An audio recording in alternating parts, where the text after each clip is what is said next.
really kick in first.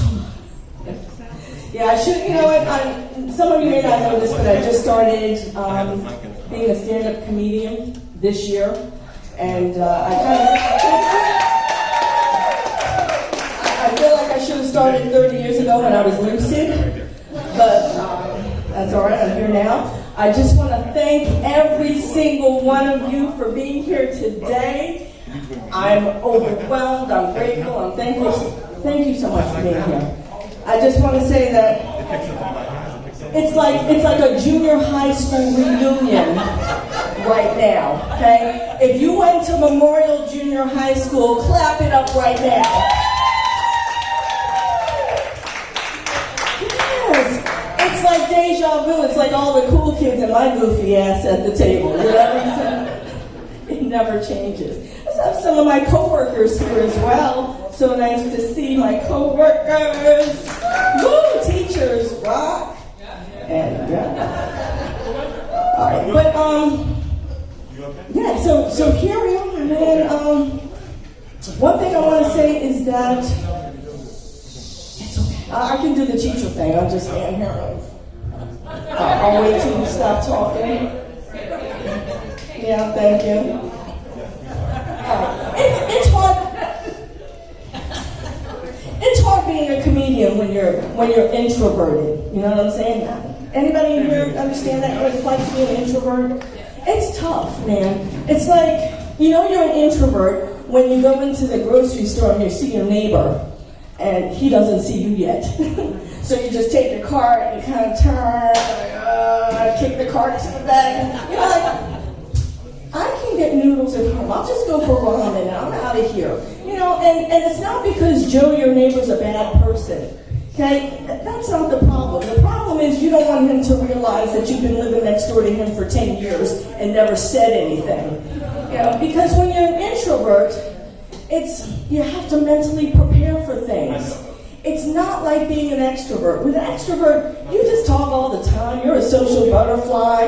Where are the extroverts in here? Point them out. Where are those extroverts? Yes.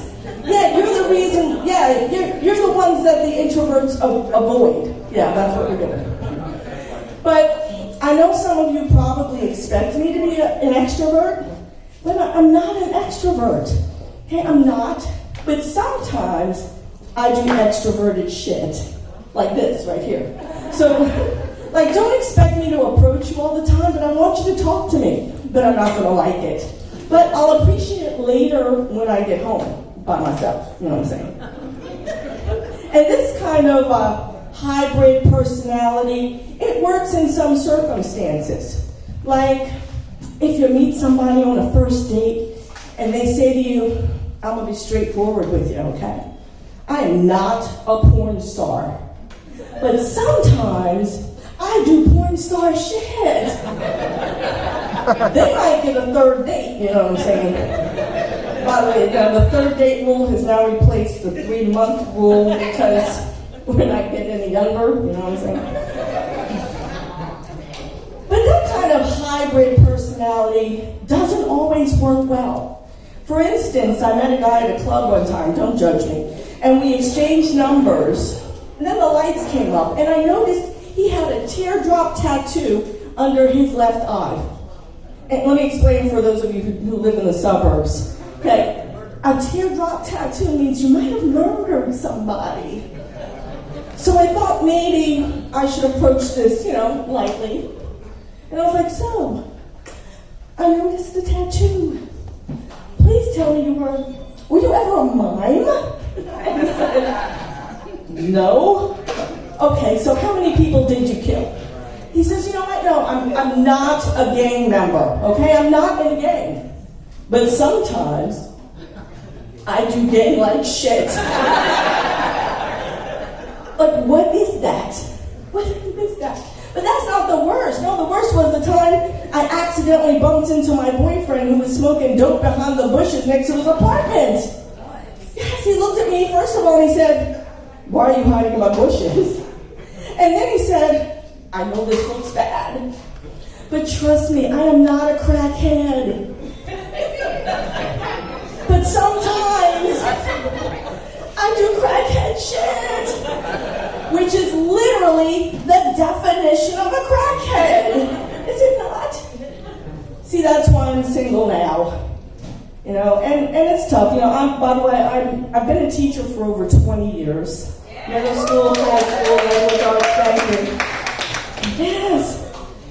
And I'm single.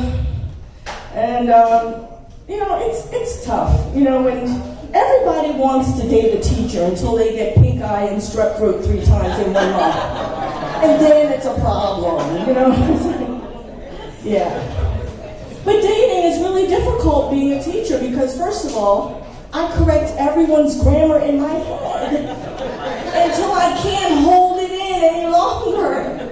And sometimes we don't get past the appetizers. He can be so nice. He's like, hey, you like blue cheese? I'm like, yeah, I love blue cheese. You can have mines. Mines? With a hard S at the end? Okay, Prince Akeem, you got gold mines? You got diamond mines? What kind of mines you got? Excuse me, waiter? Yes, the check. And by the way, I'll take mines to go. Right? It's not you. It's me. Yeah, it's really awkward though, especially being single when you're a teacher, because eventually your students are going to start inquiring about your marital status and coming up with reasons why you're divorced. They're like, why are you not married, miss? And I get it, because they like you, they want to know why no one else likes you. You know, did he cheat on you? And then I have to explain to them, look, kids, it's really sweet that you think I'm funny and kind-hearted, but I'm not like this at home, okay? It's like I don't go around making fun brain teasers and making songs about, you know, rap songs on Shakespeare. I don't do that. I'm like your mom when I get home. I'm yelling at you to do the damn dishes, okay? And then my son, complaining about everything, wants to know when we leaving, why are we in the driveway so long, how come, why didn't we pull out yet, why am I still here? And I'm like, you know who didn't pull out? Your dad. Your dad took too long to pull out. That's why you're here, okay? And then my students usually don't ask me too many other questions after that. But they're always trying to hook me up with their favorite teacher. And I'm like, Mr. Davis, though? Mr. Davis is 60 years old. How old do I look to you? And they're like, Miss, we thought you were 57. I am, but how old do I look? Like, come on. Age is nothing but a number, Aaliyah. And the magic number is 21, okay? So you're right. You know, I don't know. Being a teacher is just a little bit crazy. And sometimes, you know, we are a bit hypocritical, I hate to say. We are. Because we're always telling students to do things that we tell them not to do things that we tend to do on our way home from work. Like, for example, we're like, don't drink alcohol. Don't drink alcohol, is bad. And then at 3 p.m., we're like pulling wine bottles out from under our skirts in the employee parking lot, right? Okay, I'm sorry, did I stereotype teachers again? This is for my teachers, all right? Teachers do not all drink wine, okay? Sometimes we drink tequila, not just wine. All right, but we are hypocrites sometimes, right? We're telling them, write that persuasive essay. Drugs are bad, knowing the whole time that we skipped happily to vote yes for legalizing marijuana. In fact, we're part of the reason why it passed. But anyhow, you know, it's very, very, very complicated being a teacher because we also have to live double lives sometimes. We don't want to, but we have to. Because around every corner is a 7th grade paparazzi who can destroy our pension, ruin our retirement with one compromising video uploaded to social media. We're all just one TikTok away from destruction. We are. So, you know, that makes life very difficult. Like, we can't even go to the drive-thru after a drunken night of gallivanting right? Because we're trying to slur our words and order a McRib sandwich at 2 a.m. And what happens? We pull up to the drive-thru window and it's a former student.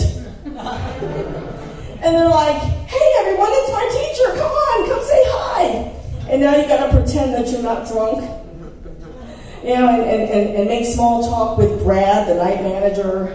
You know. And then your student's like, miss, you're not drunk driving, are you? No.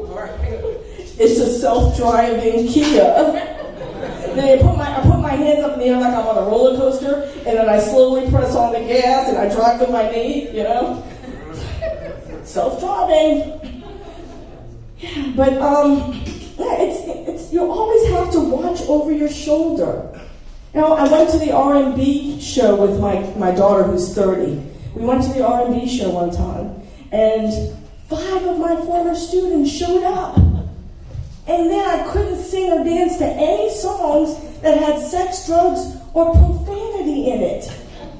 All the songs had sex, drugs, and profanity in it. And I was sitting there like one of the Golden Girls with my pocketbook in my lap, watching 5 students twerk in front of me. And I had to resist the urge to tell them, you're not behaving in a ladylike manner. And 2 were studs. Just saying, I feel like I lost that battle that night.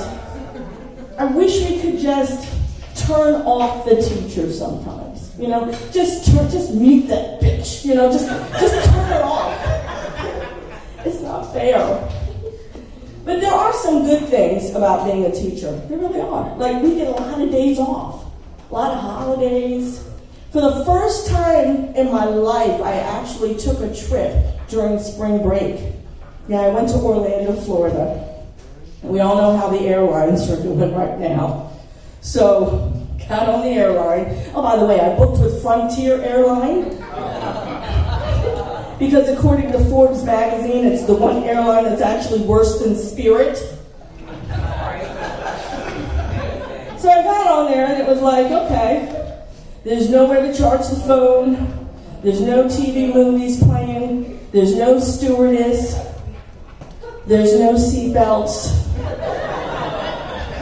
Yeah, my grandkids argued all the way to the airport about who was going to get the window seat, right? We boarded the plane.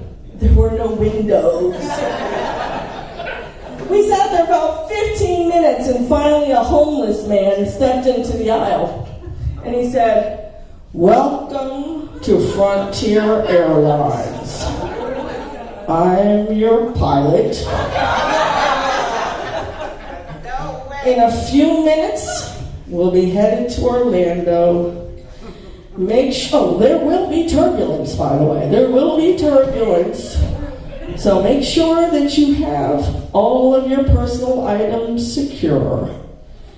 And when the seat light comes on, please lock hands with the people next to you. And do not attempt to get out of your seat until we land. Thank you for flying Frontier, where our motto is, don't ask, just don't. So, I took a deep breath. I looked to the stranger to my right. I put out my hand and I said, I'm so sorry. My hands must be sweaty. I haven't flown in a long time. And he took my hand and he said, don't worry, it's okay.